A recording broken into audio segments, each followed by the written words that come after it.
Dans la Drôme provençale, Wolfgang et Daniel ont choisi de construire eux-mêmes leur maison. Ils l'ont faite pièce par pièce pendant 10 ans.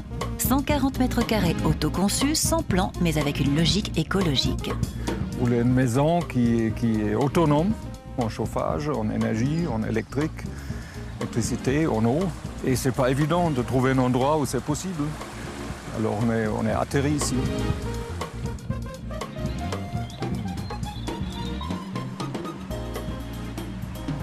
Déjà dans les années 60 et les années 70, c'était un des premiers endroits en France où il y avait de l'agriculture biologique, la Drôme. Et spécialement à Montolieu, il y avait déjà des maisons autoconstruites ou plus ou moins écologiques depuis le début des années 70.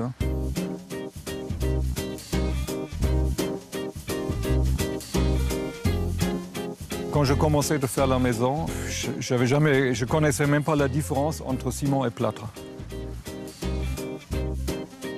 Mais c'est comme tous, on commence. Si vous avez 15 ans, vous avez votre première mobilette, vous n'avez jamais eu une tournevis dans la main et vous arrivez au bout de moment de réparer votre mobilette. Il y avait des moments de découragement tout au début. Le deuxième hiver, c'était un peu dur parce que les choses n'étaient pas complètement à pointe avec le chauffage, avec le système solaire.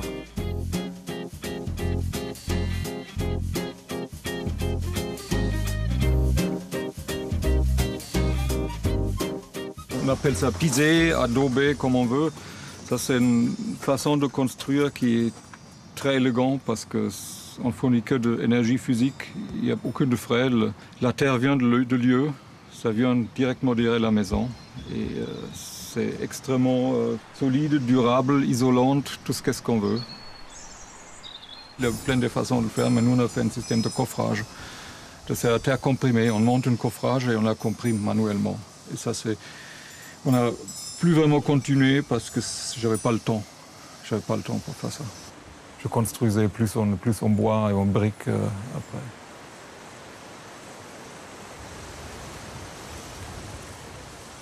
Le toit, c'est fait en red cedar qui est importé du Canada. C'est peut-être le seul matériau de volume qui ne vient pas d'une source locale.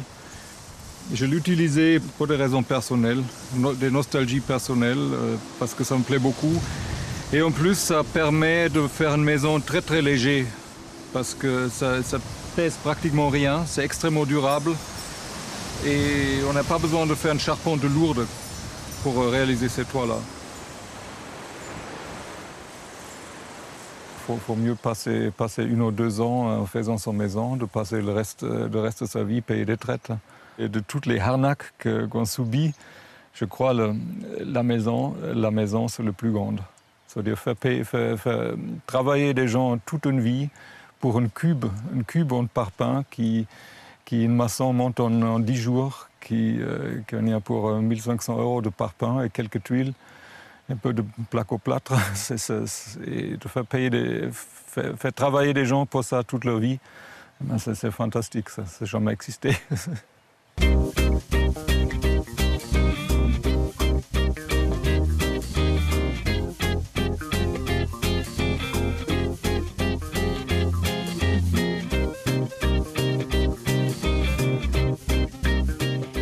C'est qu'on ne se sent pas enfermé. Moi, je ne supporterais pas une maison. Par exemple, je vois souvent, quand il fait mauvais temps, la plupart des maisons, ils sont obligés d'allumer la lumière. Ici, même aujourd'hui, c'est quand même bien assez clair, quoi. S'il y a du soleil ici, qu'est-ce qui arrive assez souvent en hiver, il y a comme des journées, le grand part des journées de soleil. C'est pas nécessaire de chauffer la journée parce que le soleil, quand le soleil est bas en hiver, le soleil rentre profondément dans la maison et il chauffe la chape il y a une dalle isolante et la chape, le carrelage est sur la dalle isolante. Alors pendant l'après-midi, là, ça se chauffe quand même assez bien. Alors on fait un feu peut-être vers 5-6 heures. Alors c'est rare quand même les journées où on chauffe toute la journée, c'est très rare.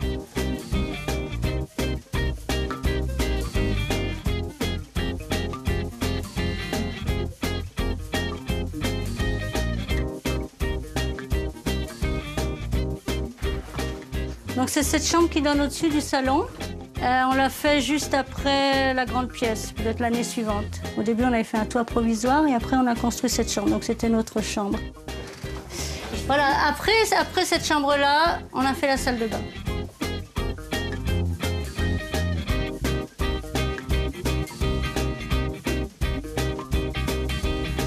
Et donc après, on a construit cette chambre-là pour notre fille. Elle a une plus grande chambre.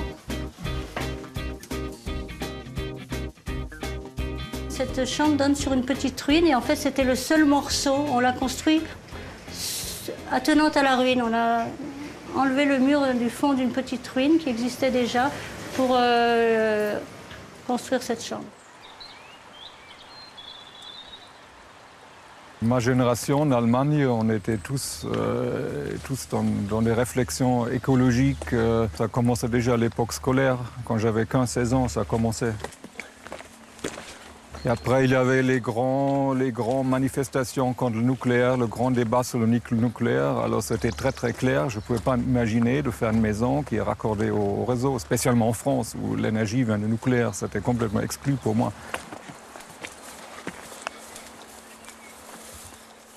Là, il y a des panneaux solaires photovoltaïques qui fournissent l'électricité, qui chargent les batteries, un pack de batteries.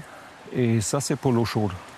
Ça fait de l'eau chaude, 100% nos besoins de l'eau chaude d'avril à octobre. Même une petite éolienne, quand une bonne vente, il sort 500 watts. Il sort à lui seul pratiquement la même production que des panneaux solaires. Seulement s'il n'y a pas du vent, il n'y a rien. Les panneaux solaires, ça marche toujours, même s'il y a le ciel couvert, ça produit.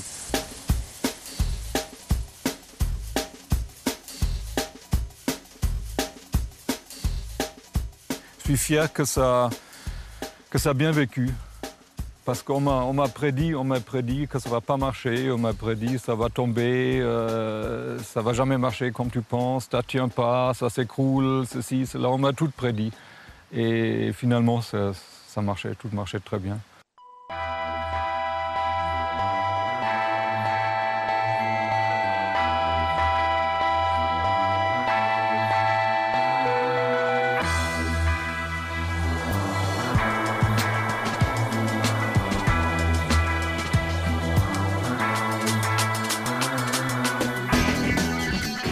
À l'autre bout du monde, la maison qu'ont fait construire John et Dana s'adapte elle aussi à son environnement, la ville de San Francisco. Avec l'aide d'une architecte, ils ont pu faire une maison conforme à leurs idées et à leur goût. Contemporaine, mais respectueuse de l'environnement. Au début, je pensais que ce n'était qu'un projet. Et au final, ça a été une vraie aventure. Nous avons acheté les terrains il y a 5 ans. Et 2 architectes plus tard, nous avons enfin notre maison.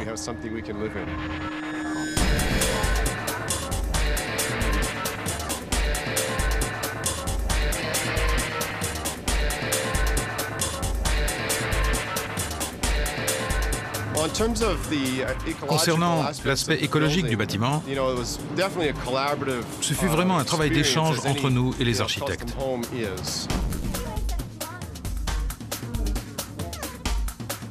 Les architectes ont proposé leurs idées.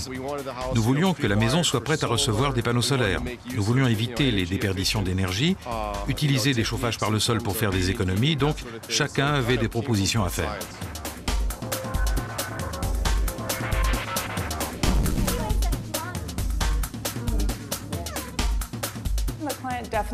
Notre client voulait économiser l'énergie au maximum. Habiter à San Francisco coûte très cher et c'est une façon d'économiser. Le plus écologique dans cette maison, ce serait la lumière naturelle et l'absence de climatisation.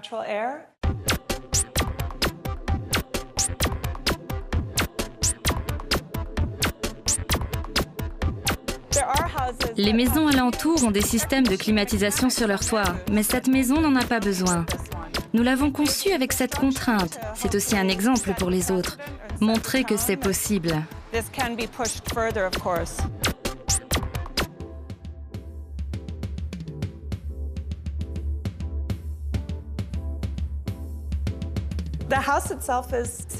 La maison elle-même est prise en sandwich entre les deux autres. Nous voulions avoir de l'air et de la lumière de chaque côté.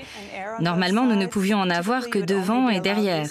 La réglementation n'autorise pas de fenêtres sur les côtés.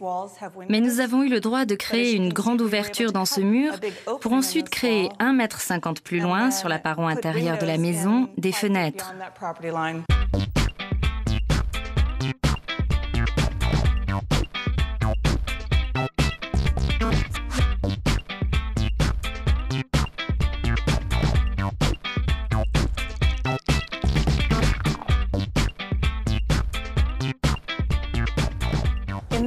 Cette partie de la maison est rarement ensoleillée, donc l'air reste frais, quelle que soit la chaleur dehors.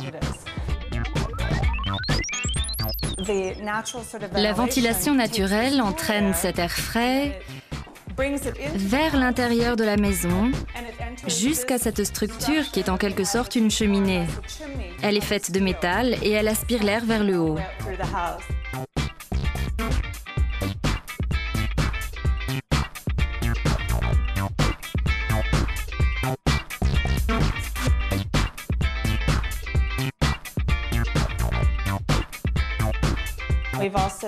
Nous avons également créé la maison avec un système de panneaux particulier qui est aussi un isolant très efficace.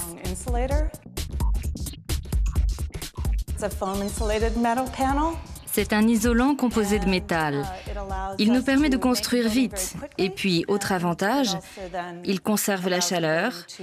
Il conserve aussi la fraîcheur, ce qui évite les fluctuations de température. Ce mur, par exemple, a été fabriqué avec ce type de panneau.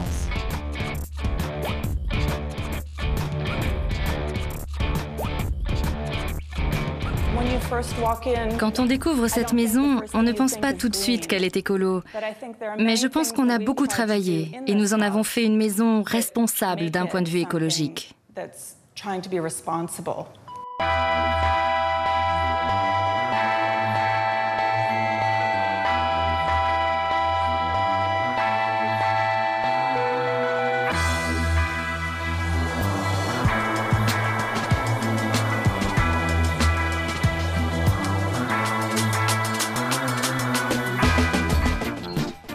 Construire soi-même, mener à terme un projet original, ce n'est pas possible pour tout le monde.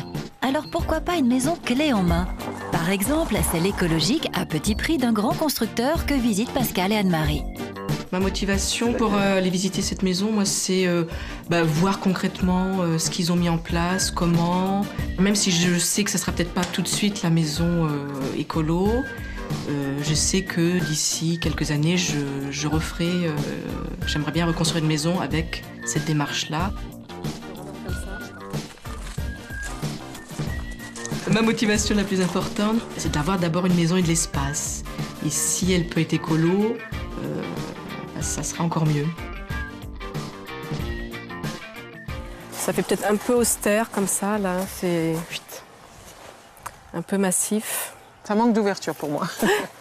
Bonjour, bonjour monsieur. Bonjour monsieur. Pascal Vieilly. Pascal Bordier, enchanté. Anne-Marie Callier, bonjour. Je vous en prie, entrez. Vous avez le séjour avec donc ce puits de lumière qui est matérialisé par ces 4 châssis de toit, on va dire. Donc là, j'imagine qu'on est plein sud, non? Voilà, c'est ça. Ici, on est plein sud, de manière à capter le maximum de rayonnement solaire qui vient réchauffer ce mur à inertie, qui lui va donc emmagasiner la chaleur et donc la restituer pour pouvoir participer au chauffage de la maison.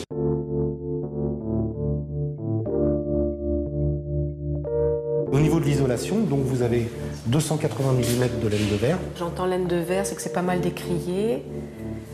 C'est un choix ou à la place de laine de roche ou je sais pas, du chanvre parce qu'effectivement, les produits comme le chanvre ou la laine de roche n'ont pas de propriété isolante supérieure à de la laine de verre. En plus, là, on est sur de la laine de verre qui est faite avec du verre recyclé.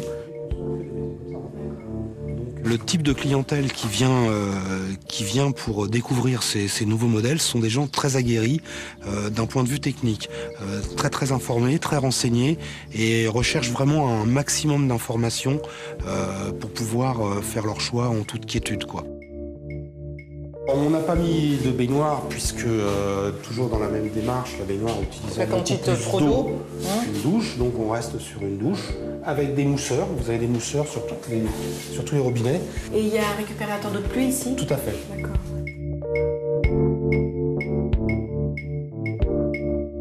Comme vous pouvez le voir, les volets ne démarrent pas au droit du mur, mais reviennent vers l'intérieur.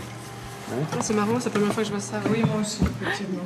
Donc ce qui permet, si vous voulez, en fermant, de laisser très peu d'air entre le volet et la fenêtre.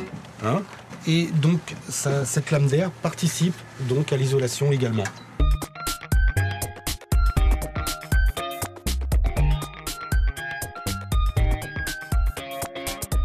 Et là, on est à combien du mètre carré alors avec une maison qui a... Donc là, a priori, il y a quand même toutes les options, c'est ça? Il y a les panneaux solaires, récupérateur d'eau de pluie... Elle est à 166 000 €. Pour 100 mètres carrés, 98 très exactement.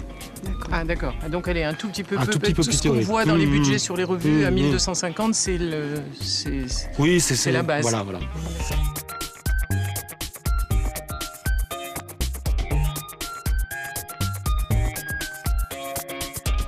Je trouve que c'est bien qu'un grand constructeur propose un produit comme ça.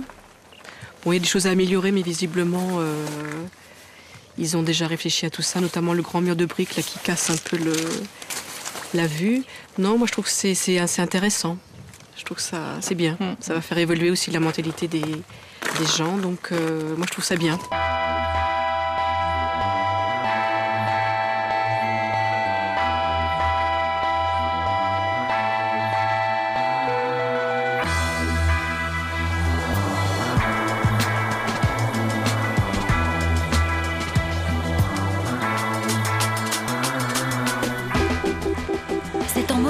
À Hultehus que l'architecte Michael Oswald a construit sa maison. Différente, elle a d'abord intrigué avant de devenir une fierté locale. L'origine du projet, je pense que c'est l'acquisition d'un terrain et puis l'idée d'habiter à la campagne, donc un choix de vie. C'est une histoire qui a commencé avec une autoconstruction, un chantier qui a duré 1 an. Au départ, ça devait être une maison de week-end, de campagne, et c'est devenu une résidence principale. Avant, c'était boulot. J'habitais où je travaillais, donc voilà. Le boulot était là, j'y étais tout le temps, donc on n'avait pas vraiment de coupure. Mais les week-ends, évidemment, je m'échappais pour aller à la campagne. Mais bon, j'avais pas vraiment de point de chute, à part la famille. On voulait se fabriquer un lieu à nous, à la campagne.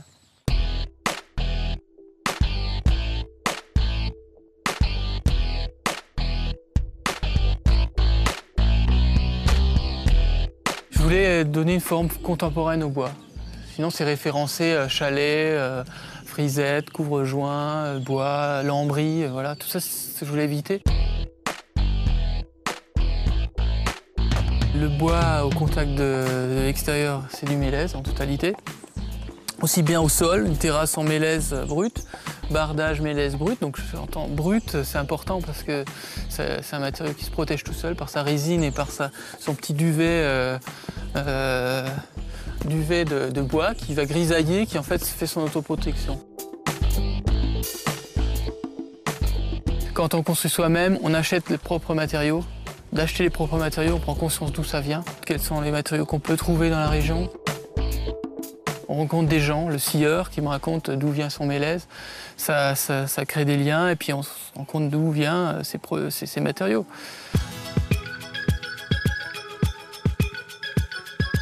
La maison a été conçue au départ pour 2 et pas pour 4. Donc elle évolue aussi. C'est un mono-espace. Tout est ouvert, mais on peut le rediviser si on souhaite. C'est un poêle scandinave, parce que c'est un poêle avec une performance assez élevée, une autonomie de 10 heures, des pierres réfractaires à l'intérieur. Et puis la chaleur est directement restituée autour, donc il n'y a pas d'intermédiaire, on ne chauffe pas de l'eau pour chauffer après de l'air, c'est directement l'air qu'on chauffe avec le truc.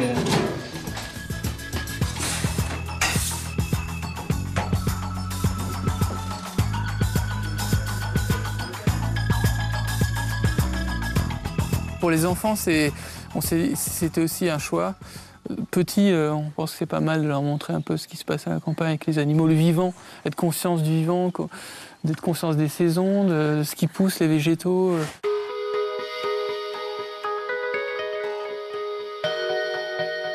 Les gens du village, des fois, ils s'amusent parce qu'ils disent, ah, voilà, ils ont, j'avais, je sais pas, une quinzaine de poules, 8 dindons, bah, le renard est passé, voilà, il m'en restait plus que 2. Donc c'est vraiment le truc d'amateur. En même temps, je suis amateur, on est amateur du petit élevage, du potager.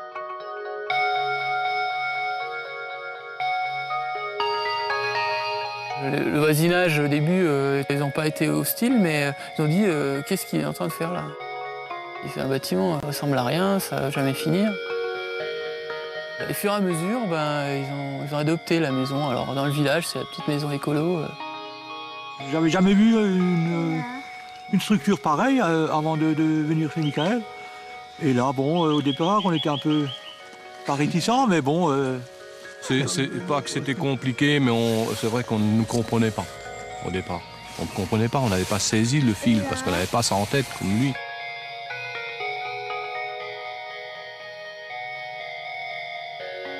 Puis finalement, quand on a vu le final, c'est vrai que là, qu'on s'est réalisé qu'effectivement, ça avait de la gueule, comme dit Bernard.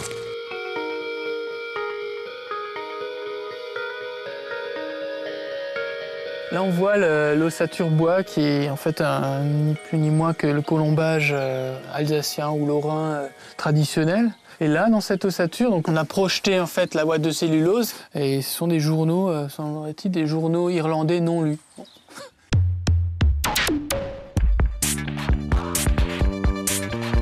Le renouvellement d'air de la maison passe par un puits canadien.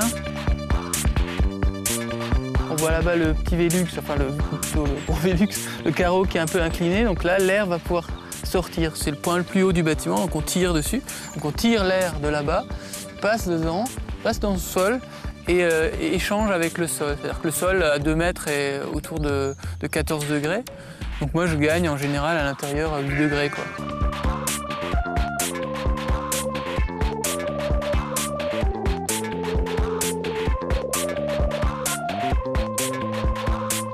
Une toiture végétalisée, c'est une manière de restituer le sol qu'on a pris par la maison.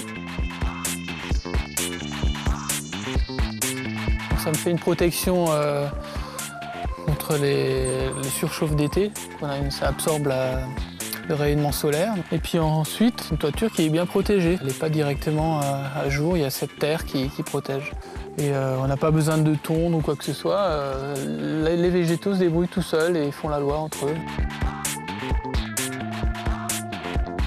Après, j'ai pu installer aussi une ruche. Donc bon, là, elle hiverne encore un peu. Mais situation assez intéressante parce qu'elle est en envol sud et est. Et en même temps, son envol ne gêne personne. Nous, on passe en bas, on n'est pas devant les abeilles. Elles sont tranquilles là-haut. On est vraiment sous le chêne. On a réussi à construire avec l'ossature bois sans abîmer les racines de l'arbre. On s'est vraiment blotti dessous. En été, c'est un vrai parasol, donc ça nous protège de la surchauffe du côté ouest. À partir de 3 heures, on a cette couverture végétale qui nous protège. On a une toiture végétalisée, mais qui absorbe une grosse partie de l'eau, mais à un moment donné, quand elle est saturée, elle déverse quand même son eau, donc on la récupère. Une sorte de gargouille qui doit encore être refaite, c'est un simple tuyau pour l'instant. L'eau descend et est récupérée dans un siphon, donc sur de grilles, là, il y a des cailloux. Il y a un tuyau qui la ramène dans une cuve enterrée, qui elle récupère donc toute cette eau, le surplus de la toiture.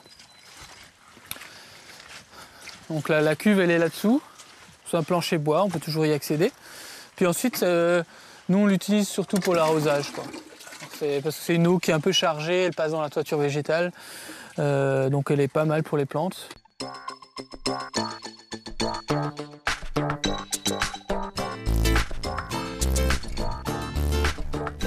Maintenant, il nous faut un atelier, donc on a projeté cet été de construire un nouveau bâtiment, là, et les piquets qui le délimitent. Par contre, là, on va essayer une autre technique.